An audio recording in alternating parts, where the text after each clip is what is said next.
Before you face what's hidden in others, dare to face what's hidden in yourself. This journey into the mind's darkest corners is not entertainment, it's revelation. If Jung's voice still echoes in you after watching, subscribe, leave your thoughts in the comments, and tell me, which part of the human psyche do you think still rules our world today? They say nations fall not when their armies lose, but when their minds surrender. The first sign is always invisible, a tremor in the collective psyche, a whisper that moves through crowds like static before a storm.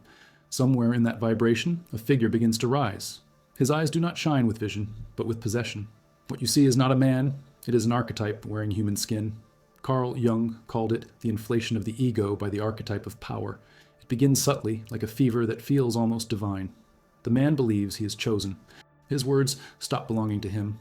They emerge from the deep unconscious, where humanity hides its forgotten gods. And when one of those gods finds a vessel willing enough to carry it, the boundary between soul and myth collapses. That collapse births the possessed leader. The story always begins with promise, a nation broken, a people afraid, and a savior who speaks in simple certainties.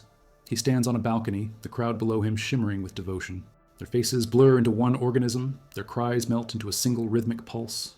In that moment, the leader feels something ancient enter him, not inspiration, but identification with a collective will. He ceases to be an individual.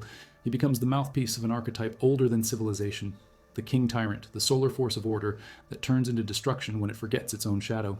Jung once treated a man who dreamed of golden crowns and bleeding sons. The patient insisted he was destined to unite his people, yet his hands shook whenever he spoke of mercy. Jung noticed that the man's pupils dilated when describing violence. "You are being lived by an image," Jung told him. "It is not you who dreams of the crown dreams of you." Years later, that patient would become a political agitator, preaching purity and destiny until he vanished into the machine of ideology he helped to build. Modern neuroscience confirms what Jung intuited.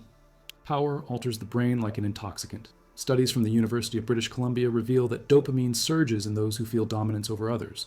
The prefrontal cortex, the seat of empathy and moral reflection, dims. The person literally loses the neurological capacity to recognize others as equals. The leader, chemically and spiritually, becomes a predator. Ancient traditions warned of this long before psychology was born. The Greeks called it hubris, the arrogance that summons nemesis. The Christians saw it as Lucifer's fall, light devoured by self-worship.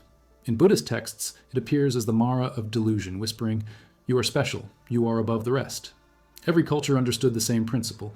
When a human confuses power with divinity, the archetype consumes the soul. You can see the first signs in their speech. Words swell with certainty. Compassion dries into rhetoric. They begin to speak in plural. We, the destiny, the chosen, the pure. Crowds echo back, feeding the possession. In this feedback loop, both sides lose their individuality. The leader mirrors the people's unconscious desires. The people mirror the leader's madness. Together they form a closed circuit of psychic infection. Jung named this state participation mystique, the mystical merging of egos that dissolves moral boundaries. Then comes the second stage, purification. Every possessed leader seeks an enemy to burn. It is not strategy, it is necessity. The archetype of power cannot exist without the archetype of the shadow. The moment the leader names an enemy, he anchors his myth in blood. The crowd feels reborn through hatred, believing destruction is creation. In that trance, ethics become luxury, and cruelty becomes ritual. Jung saw it unfold in the Europe of his time. He described it not as politics, but as the eruption of the collective unconscious into history. The symbols were identical. Flags as sacred totems, chants as spells, uniforms as masks of initiation. Nations turned into cults. The individual mind disappeared into archetypal drama. The gods have become diseases, Jung wrote, and they haunt us in the form of neuroses and ideologies. The possessed leader is not always loud. Sometimes he speaks softly, wearing empathy like perfume. But beneath the calm, his shadow moves with mathematical precision. He studies weakness the way a wolf studies wind direction. His charisma is not warmth, it is gravity. People orbit him because he offers what the ego craves most, the illusion of meaning without the pain of thinking. Watch how the crowd behaves. They laugh when he laughs, rage when he rages, weep when he pauses for effect. Their synchronization is not admiration, it is hypnosis.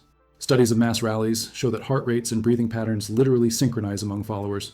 The collective nervous system fuses into one rhythm. The archetype has found its chorus.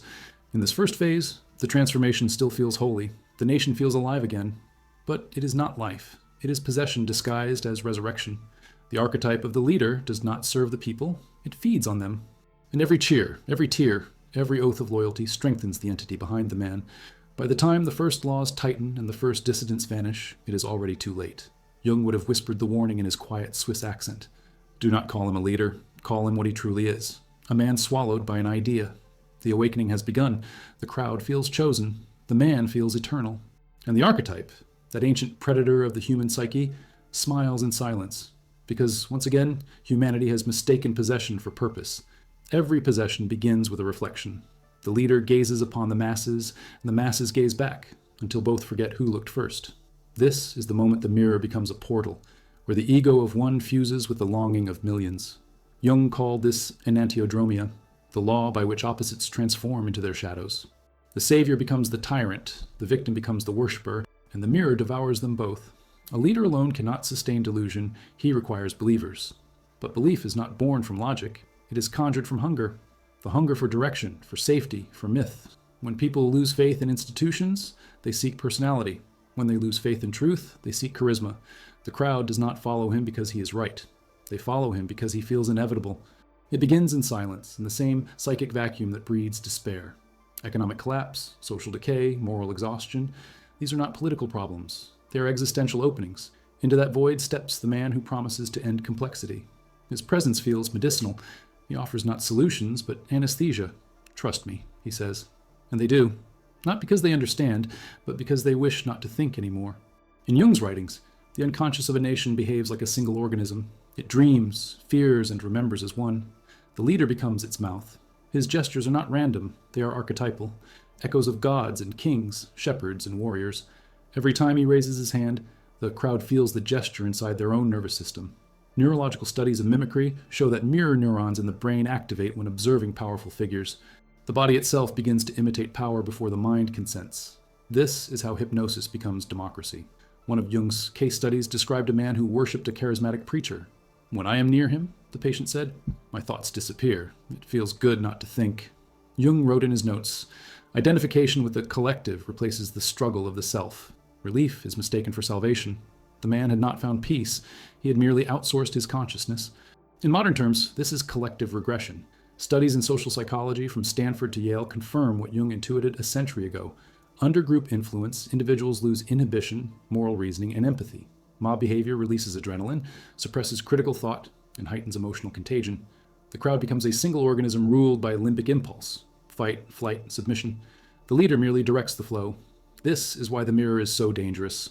The crowd projects its shadow, the fear, guilt, and shame it refuses to face, onto the leader. He reflects it back, purified and weaponized. They call him strong because he expresses what they repress.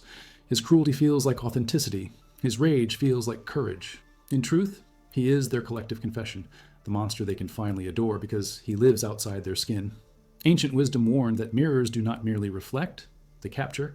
In many shamanic traditions, mirrors were covered during rituals to prevent spirits from crossing over. Yet, in modern politics, the stage becomes a mirror, and the spirit that crosses is not divine. It is the archetype of domination, a ghost born from centuries of humiliation and desire. The leader's face becomes its vessel. There are moments when you can see the exact second the possession spreads. Cameras flash. The crowd screams his name in unison. The leader raises his hand, not as himself, but as a conduit. For a fraction of a second, time fractures. Individual identities dissolve, replaced by something ancient and predatory. Jung described this sensation during the rallies of the 1930s. It is as though the entire nation has entered a dream, and within that dream walks a god made of noise. And like every dream, it must feed to survive. The mirror demands constant reflection. Endless speeches, endless applause, endless outrage. The crowd must keep looking, because if they ever turn away, they might see themselves again. And that would break the spell. The leader's worst enemy is not opposition. It is introspection. Neuroscience calls this parasocial dependency. Each follower forms a one-sided emotional bond with the leader's image. The brain releases oxytocin, the same chemical involved in attachment and love. The result is not loyalty, but addiction. Withdrawal feels like betrayal. That is why even when the leader fails, the faithful double down. They would rather destroy reality than admit deception. In mythological terms, this stage corresponds to Narcissus and the lake. The leader is Narcissus. The crowd is the reflection. Both drown in the illusion of perfection. The tragedy is not that they die, it is that they never wake. So the mirror grows darker. The reflection deepens into obsession. Families divide. Truth fractures, and whole nations start to dream the same nightmare. Each person thinks they are awake, yet they all speak in the same rhythm with the same fear in their eyes. That is the mark of possession on a collective scale. Jung's voice returns like an echo from the Alps. The greatest danger to mankind is not the loss of faith, but the loss of individuality. In the mirror of the crowd, individuality becomes the first sacrifice. Once gone, conscience follows. The leader smiles into the ocean of faces, unaware that he too is trapped in the same mirror. He no longer commands, he is commanded. The crowd demands his voice, his anger, his myth, and he must obey. For the mirror punishes silence, and without reflection, he ceases to exist. Thus begins the second act of possession. The leader and the crowd, now bound by a shared hallucination, march toward destiny. Neither knows who leads anymore. The mirror has taken control. Every descent into darkness begins with a promise of order. Chaos is unbearable to the human mind. It awakens the ancient terror of the unknown. And so, when the leader speaks of unity, strength, and purity, the crowd exhales in relief. What they hear is not tyranny, but therapy. The words sound like structure, like safety. The illusion that the world can be made clean again if only the right hands hold the broom. But Jung warned that beneath every call for order lies a deeper hunger, the desire to escape inner conflict by projecting it outward. When the soul cannot find harmony within, it seeks control without. The archetype of the ruler emerges. Its surface shines with golden light, discipline, law, hierarchy. But its core is shadow, demanding submission. The possessed leader becomes its vessel. He believes he restores balance, yet what he truly builds is a cage. The promise of order becomes the seed of obsession, and obsession soon devours mercy. In the early years, it looks harmless. He speaks of reform, of cleansing corruption, of protecting traditions. But language itself begins to warp. Words like unity conceal uniformity. Security means surveillance. Loyalty becomes purity. Slowly, symbols of virtue become instruments of control. Jung described this transmutation as the moral inversion of archetypes, the point at which the light aspect of the self collapses into its shadow, creating the illusion that goodness requires destruction. And the people, starved for certainty, applaud the tightening noose. Consider the famous case Jung mentioned in Psychology and Religion. A patient obsessed with cleanliness. She scrubbed her home until her hands bled, terrified of invisible dirt. When Jung traced the origin of her compulsion, he found not love of purity, but fear of decay. Her soul, he wrote, feared its own chaos. What she could not cleanse within, she tried to erase without. Nations behave the same way. A people afraid of their inner division seek a leader who promises purification. But what is washed away first is always compassion. Neuroscience offers a mirror to this insight. Studies at Cambridge and Princeton reveal that individuals exposed to fear-based rhetoric show heightened activity in the amygdala, the brain's threat center, while the prefrontal cortex, responsible for moral judgment, slows down. Fear reorganizes cognition. The mind trades freedom for safety, and the limbic system takes command. When entire populations live in that neurological state, democracy becomes biologically unsustainable. The possessed leader understands this instinctively. To control minds, you must keep them afraid. He stages the chaos he claims to cure. Minor crises are magnified. Invisible enemies are named. Each broadcast, each speech is a ritual of collective anxiety. And then comes the offering, obedience as salvation. The people accept, grateful to be relieved of uncertainty. They call it patriotism. In truth, it is regression, a return to the psychic womb where the father knows best. Ancient wisdom knew this dance well. In the Egyptian myth of Osiris, the world falls into disorder when the god is dismembered. His brother Set restores a brutal form of order, not harmony, but domination. The same pattern repeats in Hindu cosmology, where the demon Kamsa kills children to prevent prophecy, mistaking destruction for control. These myths were warnings, not stories.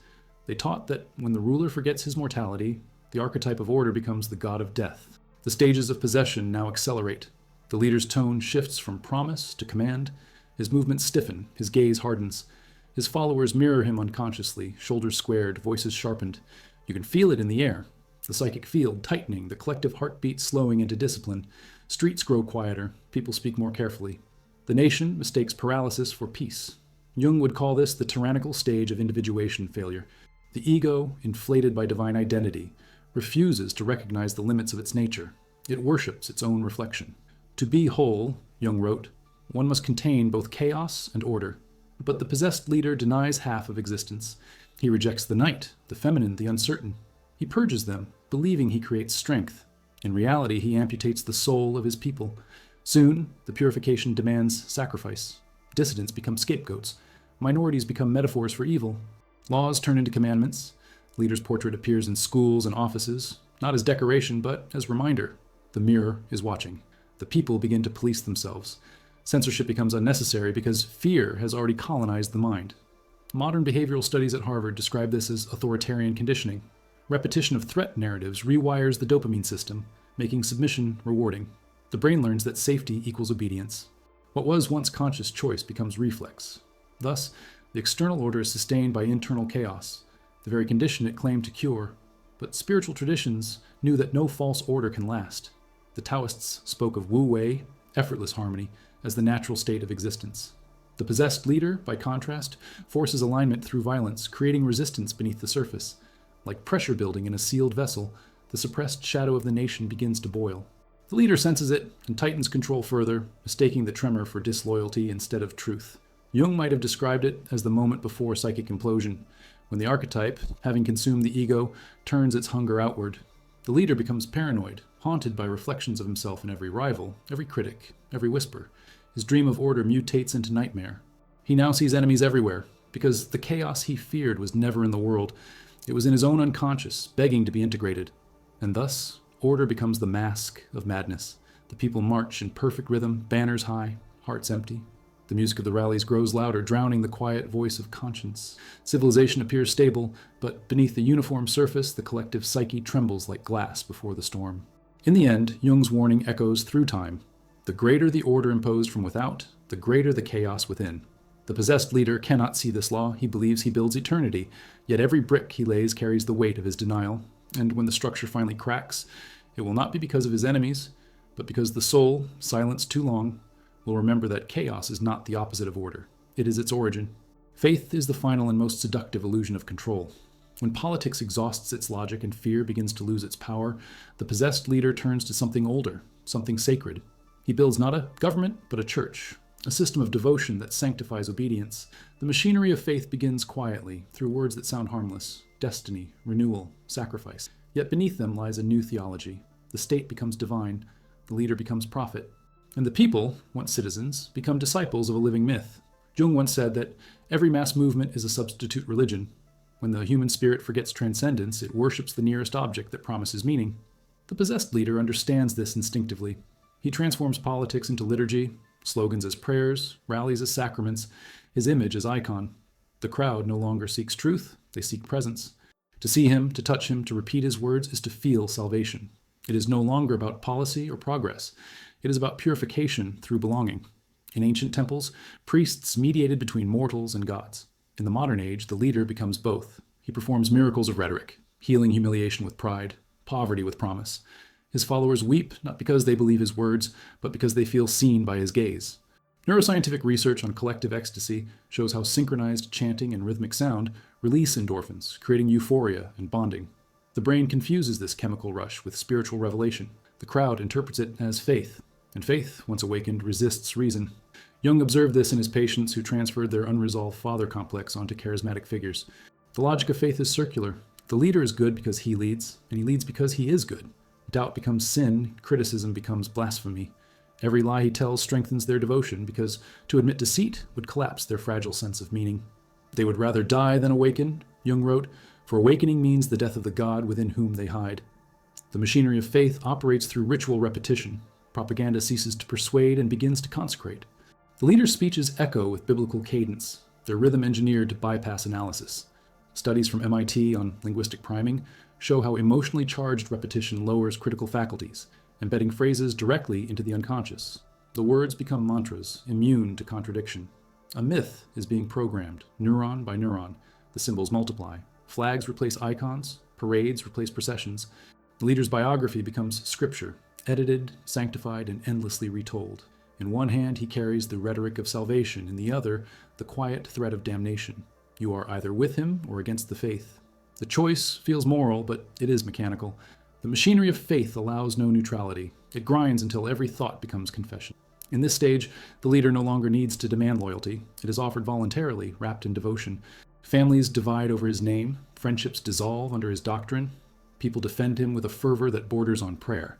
Jung described this as psychic infection, a condition in which the collective unconscious overrides the individual ego, replacing discernment with submission. What one calls faith, he wrote, is often the soul's defense against the terror of freedom. The transformation extends even into the sacred. Religious institutions, sensing the shift in power, adapt to survive. Priests bless the ruler, prophets rephrase their scriptures to match his vision. The machinery of faith absorbs everything, art, language, history, until nothing exists outside its gravity. To resist is to become invisible. To question is to vanish. The few who still see the illusion feel madness creeping in, for reality itself bends to the consensus of the faithful, but the ancient mystics foresaw this danger. The Gnostics spoke of the demiurge, a false god who creates a world of illusion and demands worship to sustain it. The possessed leader is its earthly manifestation, a man who mistakes adoration for immortality. Each cheer becomes nourishment for the shadow feeding through him. Each hymn to his greatness tightens the chains around his own mind. The god he built now devours him from within. Science, too, detects the same corruption. Neuroimaging studies reveal that when people contemplate revered figures, the brain's prefrontal cortex deactivates in patterns identical to religious trance. Devotion and dependency share the same neural architecture. The machinery of faith is not metaphoric, it is biological.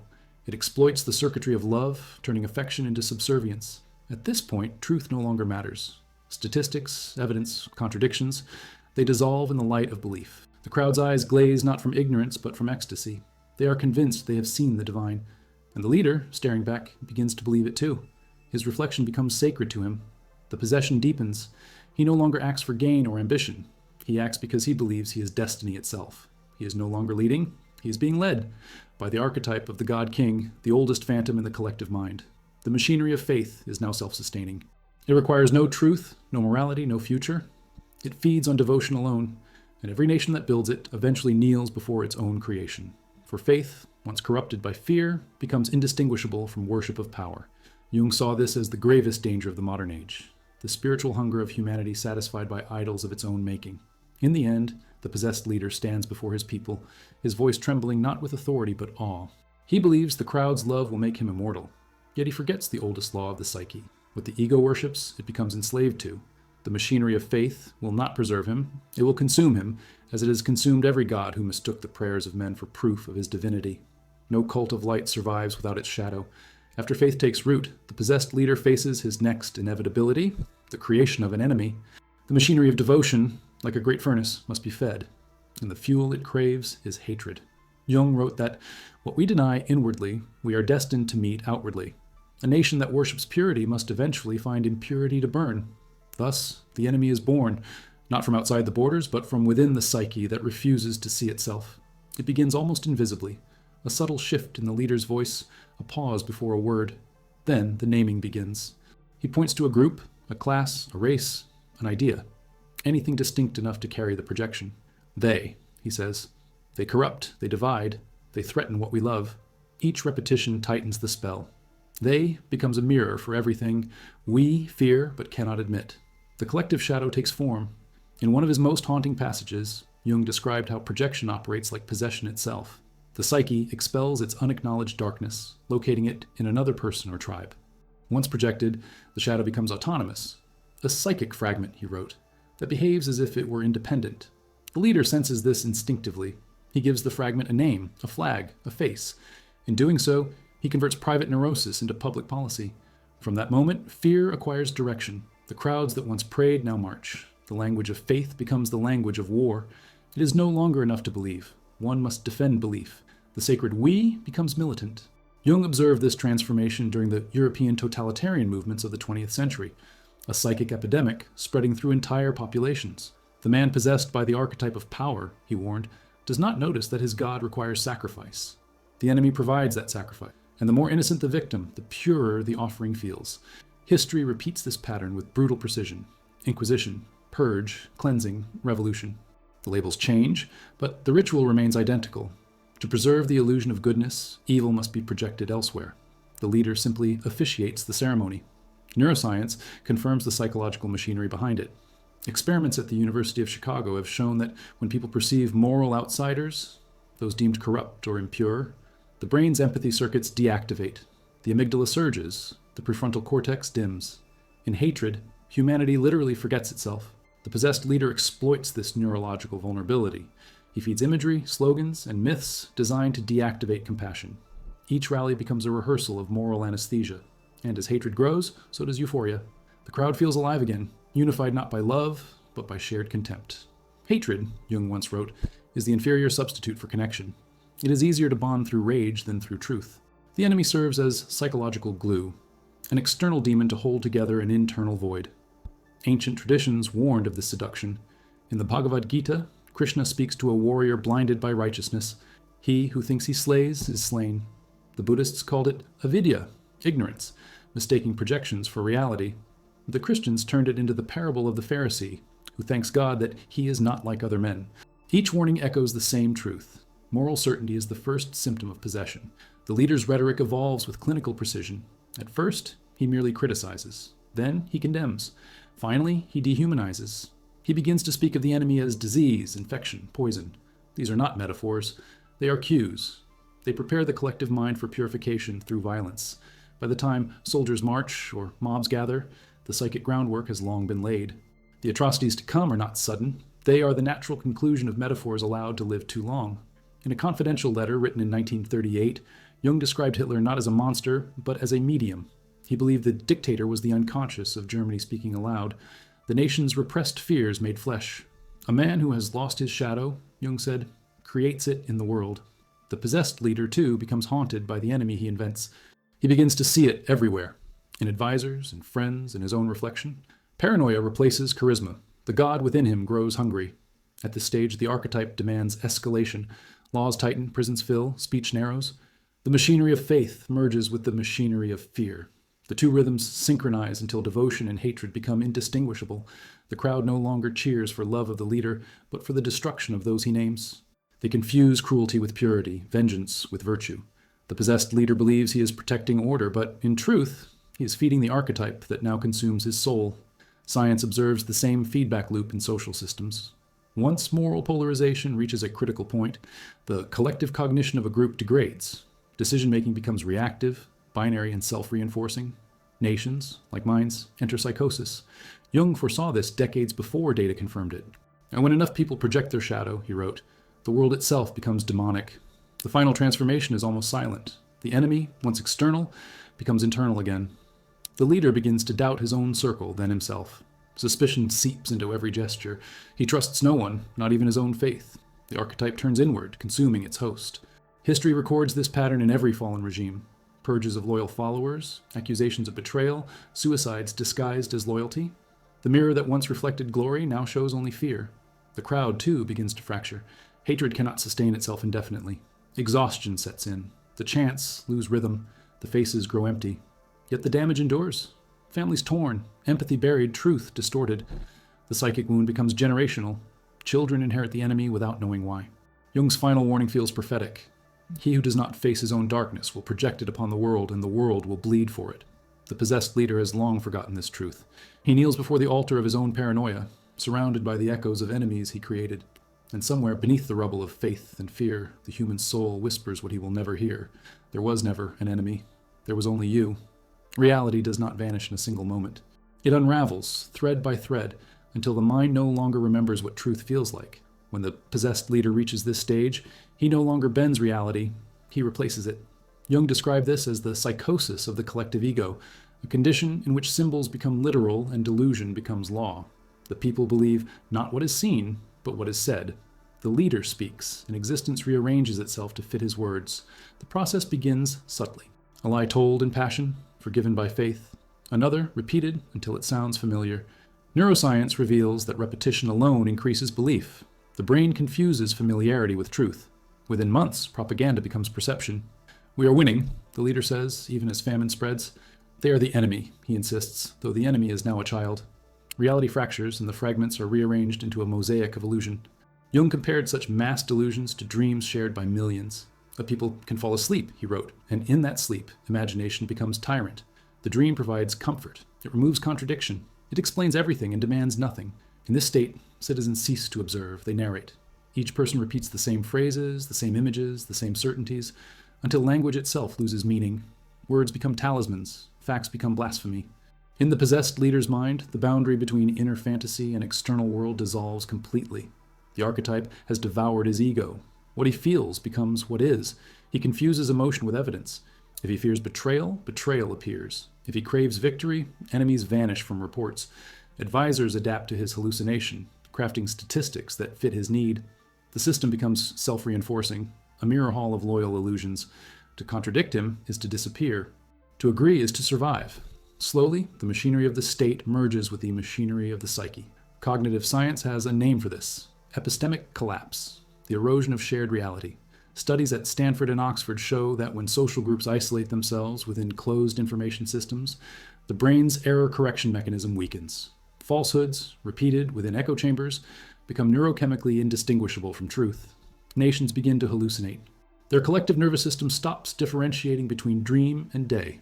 Ancient mystics recognized the same phenomenon. In the Upanishads, the world of illusion was called Maya, the veil woven by the mind to protect itself from the terror of the infinite.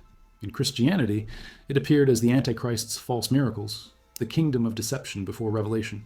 Jung saw these myths not as superstition, but as timeless maps of psychological disintegration. When truth becomes unbearable, he said, the psyche invents myth to survive. The possessed leader lives entirely within this invention. His speeches are scripture, his fears are prophecy. Inside his palace, reality obeys ritual. Ministers deliver reports written in invisible ink of obedience.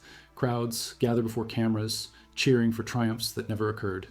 In every city, images of the leader smile down from walls, asserting stability through omnipresence. But the air feels heavy.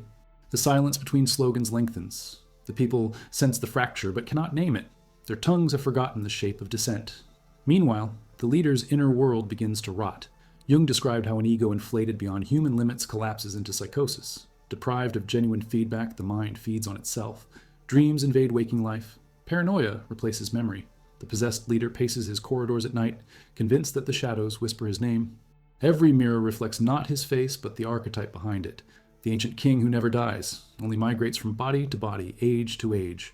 Science again confirms the metaphysics. Long-term isolation and unchallenged authority cause measurable degradation of the prefrontal cortex, the region responsible for empathy and moral reasoning. MRI studies of dictators and cult leaders are rare, but the evidence we have suggests a pattern. Chronic narcissism correlates with reduced gray matter density in empathy circuits.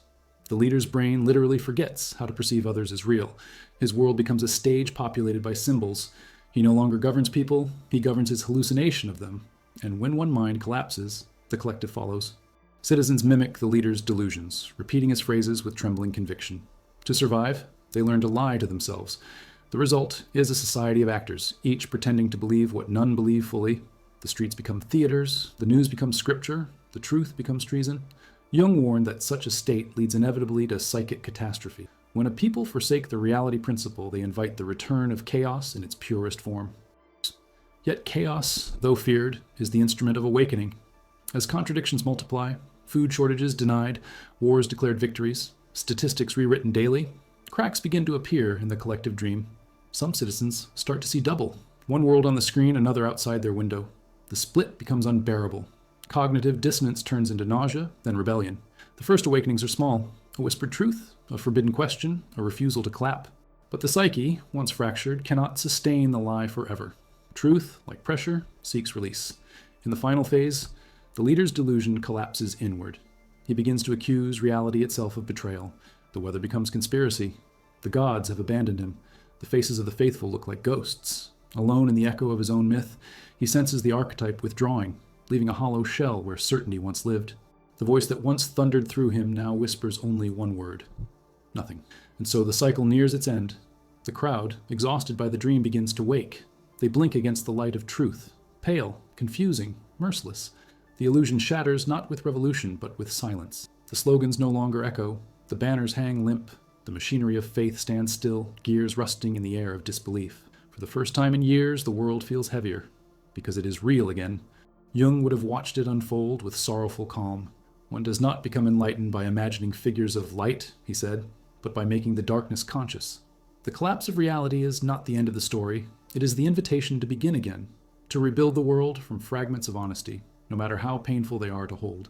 The possessed leader does not accept death. To him, mortality is a flaw of lesser beings. He has walked too long within the mirror of worship to remember that flesh decays. When reality begins to collapse and power slips from his grasp, a new hunger awakens, the hunger for eternity. Jung called this the inflation of the archetype of the self, the final and most catastrophic stage of possession. The leader no longer desires victory, he desires permanence. He must outlive truth, time, and consequence. He must become myth. It begins with symbols. Statues rise, portraits multiply, cities are renamed. The architecture of immortality takes form, not of marble and steel, but of memory and fear. You will remember me, he declares, and the world obeys. The cult of immortality is not built for the living, but for the unborn, those who will inherit his image as history. He no longer rules the present, he colonizes the future. Jung observed this archetype in pharaohs and emperors who saw themselves as divine vessels. Yet he warned that the God within man is not meant to replace God. The possessed leader cannot comprehend this boundary. The archetype of the eternal king now drives him. He believes he embodies destiny itself. The people are no longer citizens.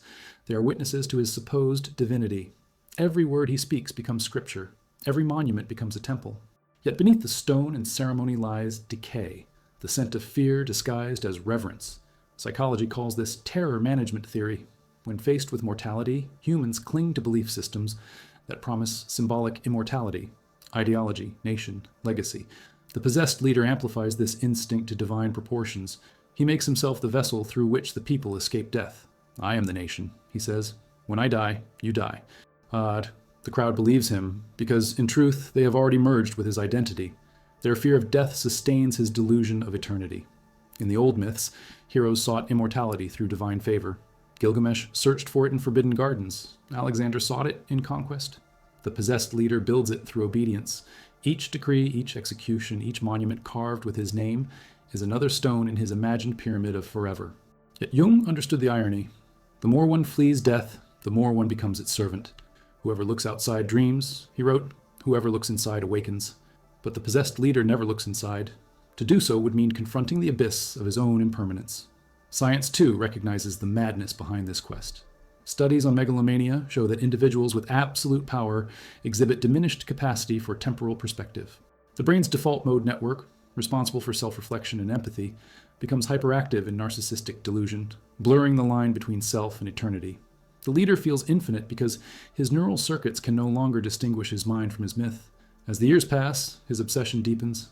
He orders his face engraved on coins, his words carved into marble, his deeds immortalized in falsified archives. He bans the mention of failure, erases rivals from photographs, rewrites entire eras to center around his birth.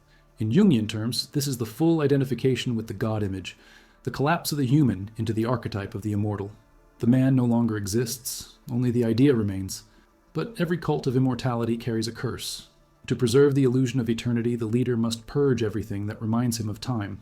Illness, aging, descent, imperfection. He surrounds himself with youth, with vitality, with the appearance of perpetual vigor. Rumors of sickness become treason. His body becomes a battlefield between biology and delusion. Even death must obey him, and when it comes, it will be rewritten as transcendence. He did not die, the faithful will whisper. He ascended. Jung would call this the tragedy of godlike inflation. The human spirit crushed under its own divinity. The archetype that once animated the leader now consumes him entirely. His gestures stiffen, his speech turns ritualistic, his eyes hollow. He no longer communicates, he performs eternity. Every movement becomes theater. The crowd no longer sees a man but a relic that must be adored, even if it cannot speak truth. And yet, beneath the surface, the collective unconscious begins to stir. The people sense decay in the air. The monuments look less like temples and more like tombs. The immortality he promised starts to feel heavy, oppressive, funereal. Jung noted that archetypal possession is always accompanied by its opposite, the return of the shadow. The cult of immortality inevitably awakens the archetype of death. The repressed truth, that all empires fall, rises from beneath the marble like mold in the stone. In ancient Egypt, when a pharaoh died, priests performed rituals to ensure his Ka, his divine essence, passed safely into eternity. But if he was judged unworthy, his name was erased from the walls. Damnatio memoriae, the ultimate punishment, to be forgotten. Modern tyrants meet the same fate. Their statues crumble, their slogans fade, their portraits are replaced by others. What they sought to preserve becomes dust, and in that dust lies Jung's final paradox, that true immortality belongs only to the soul that accepts death. The possessed leader, however, cannot. Even as his empire trembles, he orders new monuments, new hymns, new parades. He believes noise can drown silence, that stone can outlast truth. But the people's eyes have changed. They see through the gold and marble. They see a frightened old man chasing eternity through the ruins of his own making. The cult of immortality begins to collapse, not with rebellion, but with indifference. Worship turns to weariness. The god is forgotten before he dies. Jung would have ended this chapter with quiet pity. The ego, he wrote, cannot become eternal without becoming insane. The possessed leader mistook symbols for soul, monuments for meaning, and worship for love. He feared death so deeply that he became its priest. And in the end, as the lights dim and the statues fall, his immortality survives only as warning. a monument not to eternity, but to the madness of those who believed they could conquer it. Every possession ends the same way, not with thunder, but with exhaustion. The archetype that once burned with divine fury cools into silence, and the vessel it consumed is left hollow. Jung described this stage as an antiodromia, the turning of extremes into their opposites. The god becomes the corpse. The savior becomes the ruin. The very energy that once elevated the leader now demands balance, and balance is restored only through collapse. The signs appear gradually, the crowds thin, the chants lose rhythm, the machinery of faith begins to creak like an old clock winding down. Speeches that once ignited frenzy now echo into indifference. The leader, still convinced of his immortality, mistakes weariness for conspiracy. He believes betrayal surrounds him. In truth, it is gravity returning, the slow pull of reality reasserting itself. Every lie has weight, and the world finally begins to sag beneath it. In Jung's view, archetypes are not destroyed, they withdraw. They are cosmic currents, not creatures. When their energy is spent, they retreat into the unconscious, leaving behind devastation like the tide receding from a flooded city. The possessed leader stands amid the ruins, unaware that the god has already left him. The charisma is gone, the divine voice silent. His gestures, once electrified by collective emotion, now seem awkward, mechanical. The crowd senses it. The spell has broken. But collapse is never purely external. Inside the leader's psyche, the descent is catastrophic. Jung warned that when the ego identifies completely with an archetype, the eventual separation feels like death itself. The mind cannot sustain divinity and humanity simultaneously. When the archetype withdraws, it leaves a vacuum, a black hole of meaning. The possessed leader feels it as terror, rage, despair. His dreams fill with decay, buildings crumbling, rivers turning black, faces melting into shadows. What he sees is not prophecy, but reflection. The world outside mirrors the implosion within. Science captures the same pattern in different terms. Studies on narcissistic collapse show that when a grandiose self-image finally collides with reality, the brain registers it as trauma.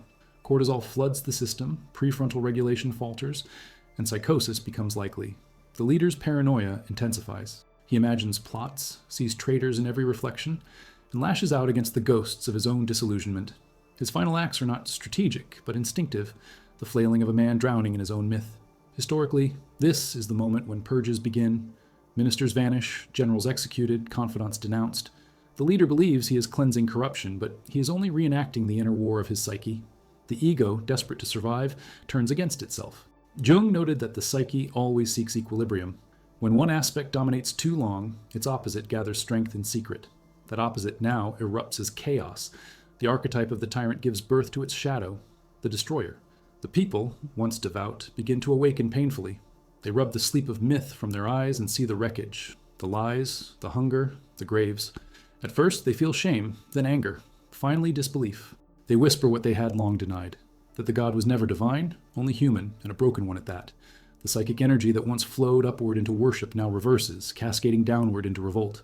The same archetype that exalted him now demands his sacrifice. Ancient myths speak of this law. In Greek tragedy, the hero who defies the gods is struck down not by malice, but by correction. Hubris is the invitation to nemesis. In Egyptian lore, the sun god Ra grows old and must be devoured by darkness before being reborn. In Christian mysticism, even the Antichrist must fall to reveal the truth of the divine. The pattern is eternal. What rises beyond its nature must be unmade by the very force it denied. As the fall accelerates, the leader's myth fractures. The faithful split into factions, the zealots who cling to his divinity, and the pragmatists who sense decay. The former build shrines, the latter burn them. Reality, once suppressed, floods back with vengeance. Investigations reveal crimes. Monuments are defaced. Streets renamed. The man who sought to live forever becomes a cautionary tale. His name, once sacred, is whispered with disgust. His legacy is archived, redacted, forgotten. The archetype has moved on, seeking another vessel. Jung would remind us that the destruction is not meaningless. Collapse is initiation. Just as an individual must confront their shadow to become whole, a nation must face its collective shadow to awaken. The fall of the archetype is the moment consciousness returns. Painful, humbling, necessary. Out of the ruins of worship grows reflection. The people begin to ask the forbidden questions. Why did we believe? Why did we obey? Why did we need him at all? These are not political questions. They are psychological exorcisms. Neuroscience calls this post-traumatic integration. After collective delusion, societies experience symptoms akin to PTSD, denial, anger, guilt, amnesia. Healing requires confrontation. Truth commissions, memorials, trials. These are not acts of vengeance, but rituals of reintegration. The mind of the nation, fractured by archetypal possession, must reassemble itself piece by piece. Jung saw this as the slow rebirth of consciousness after catastrophe. The shadow, he said, when recognized, becomes light. And yet, danger remains. The archetype does not die. It waits, patient and eternal, in the depths of the collective psyche. Its voice whispers in new tongues, its hunger searching for new vessels. Another crisis, another savior, another dream of purity. And the cycle begins again. Jung's greatest fear was not the fall of one leader, but the amnesia that follows. What we fail to remember, he warned, we are condemned to repeat. In the final days of his reign, the possessed leader stands before his last audience. His words are slurred, his body frail. The crowd watches in uneasy silence. The myth has died, but the man continues to speak, as if by reflex, mouthing the echoes of an absent god. There is no thunder, no assassination, no miracle. Only the slow human end of someone who believed he could become more than human. The cameras fade, the chants dissolve, the world turns the page. In that silence, Jung would find hope. For every archetype that falls, consciousness expands. The god returns to myth, and humanity reclaims its reflection. The fall is not the end of meaning, it is the beginning of maturity. A civilization that survives possession is one that finally learns to see its leaders not as gods, but as mirrors. And in that mirror, darkened and cracked though it may be, the face that remains is our own. When the leader falls, the people look for someone else to blame. It is easier to bury a corpse than to exhume a conscience. But Jung warned that the true danger lies not in the tyrant's memory, but in the psychic residue left behind, the shadow of the people themselves. The dictator, he said, is the mirror of the nation's unconscious. When that mirror shatters, its fragments remain embedded in the collective mind, sharp and glittering, ready to wound again. At first, there is relief. Streets reopen, statues topple, songs once forbidden return, the air feels lighter. Yet beneath the celebration, a heaviness lingers. The people cannot quite meet their own reflection. They speak of liberation, but their voices tremble with guilt. For deep down, they know the truth. They were not merely victims of the possessed leader. They were participants in his dream. They built his myth brick by brick, with applause, with silence, with fear disguised as faith. Now the echo of that complicity haunts them. Jung described this aftermath as the collective integration of shadow. It is the hardest of all psychological tasks because it demands self-recognition without denial. Nations, like individuals, prefer to project their darkness outward, onto traitors, foreigners, conspirators. We were deceived, they say, whom we did not know. But the unconscious knows. It remembers the thrill of belonging, the intoxication of certainty, the relief of surrender. To confront that memory is to realize that the tyrant's voice once echoed pleasantly inside one's own heart. Science reveals how deep this complicity runs. Studies in behavioral conformity, from Milgram's experiments on obedience to Zimbardo's Stanford prison simulation, show that ordinary individuals, placed under authority and fear, will commit acts they would never imagine alone.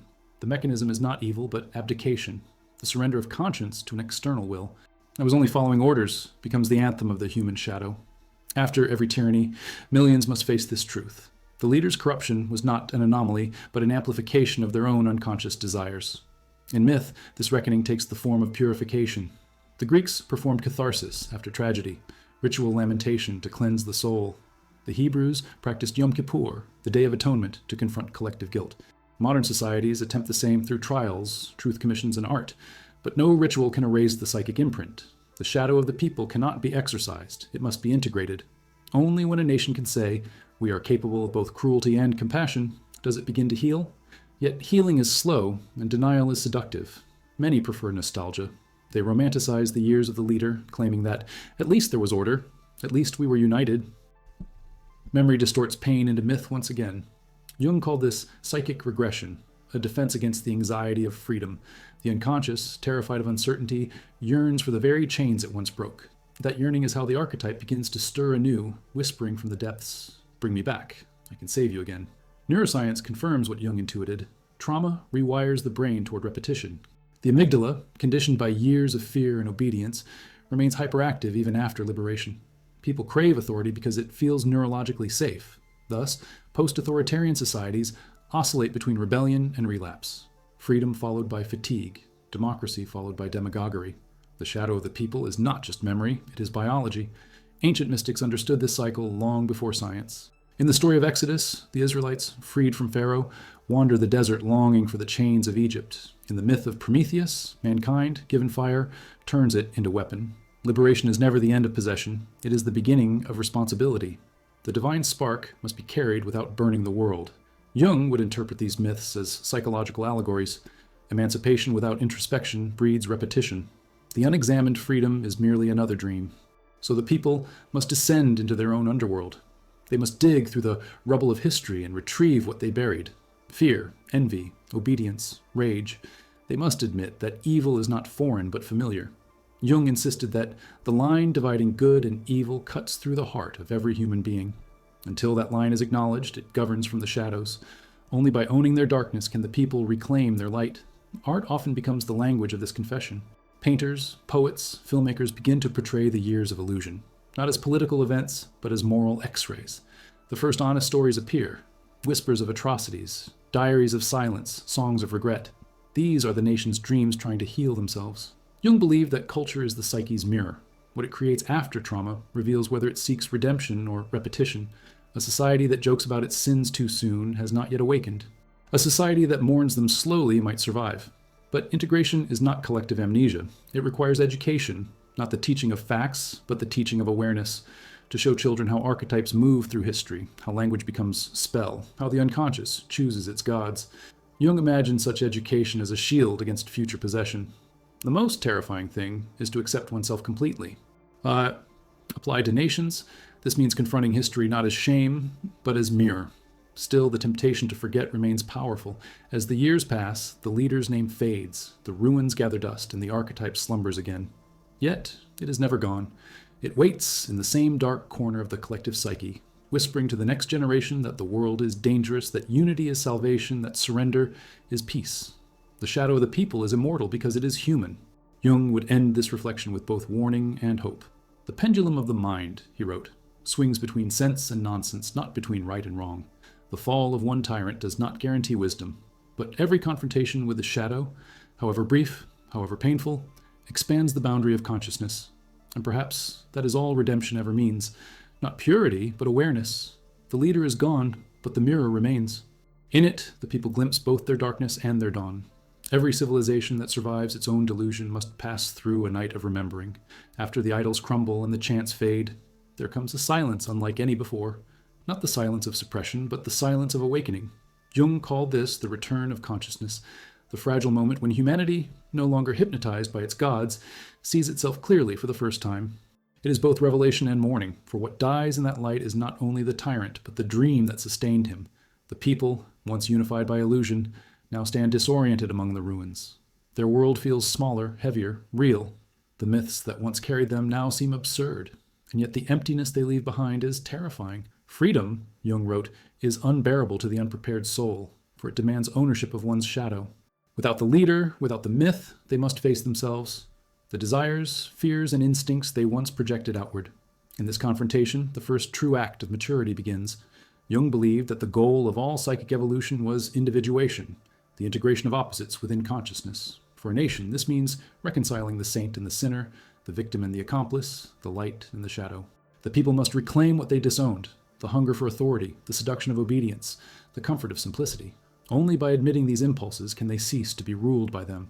Until you make the unconscious conscious, Jung warned, it will direct your life and you will call it fate. The same is true of nations. Science, too, speaks this language now. Studies in collective trauma show that societies that engage in truth-telling and restorative justice exhibit long-term resilience, while those that deny their crimes breed new cycles of violence. Healing requires integration, not erasure. Memory must remain painful enough to protect awareness. In this way, psychology becomes ethics, self-knowledge as prevention, consciousness as resistance. Ancient philosophies foresaw this necessity. The Greeks spoke of metanoia, not mere repentance, but a radical turning of the mind. The Buddhists called it satori, awakening from illusion. The Christians named it resurrection. All describe the same event, the re-entry of consciousness into reality after the long possession by archetype. The fall of the leader, the confession of the people, the slow rebirth of truth, these are not political movements, but spiritual metamorphoses. Humanity, like the individual psyche, is destined to wander through delusion until it learns to bear its own reflection. At first, the awakening is painful. The media that once chanted lies now stutters in confusion. Intellectuals search for words that mean something again. Children ask their parents, "How could you not see?" And the parents, unable to answer, understand the depth of their sleep. Jung wrote that consciousness is born in pain because awareness destroys innocence. But innocence is not virtue. Awareness is. To see one's shadow and not turn away, that is the beginning of wisdom. The leaders' monuments are now ruins, yet their decay becomes a kind of teacher. Tourists visit them, historians document them, artists reinterpret them. The stones that once commanded worship now provoke reflection. In this reversal lies redemption. Symbols, Jung explained, are not evil in themselves. They become evil when mistaken for literal truth. When reinterpreted, they regain their original power, to reveal, not to enslave. The same flag that once sanctified violence can, in new hands, remind a generation of vigilance. The archetype, once destructive, becomes instructive. But consciousness is not static. It must be renewed continually lest the shadow rise again. Jung believed that the psyche, like the cosmos, exists in eternal tension. Creation, corruption, correction, rebirth. There is no permanent enlightenment, only perpetual vigilance. For individuals, this means daily introspection. For nations, it means education, art, dialogue, anything that keeps the inner eye open. The danger is not forgetting the tyrant. It is forgetting the capacity within ourselves to create him. Science, myth, and spirituality converge on this truth. The brain, the symbol, and the soul all seek coherence. When denied, they fabricate gods to restore it. When accepted, they become creators themselves. Consciousness, Jung said, is the divine experiment. The universe learning to see itself. Each awakening expands that vision. Each collapse, however brutal, clears the way for deeper sight. And so the story ends where it began, with the human face before the mirror. But this time, the reflection does not distort. It trembles, alive, uncertain. The eyes that once searched for saviors now search inward. The voice that once echoed through stadiums whispers a quieter vow.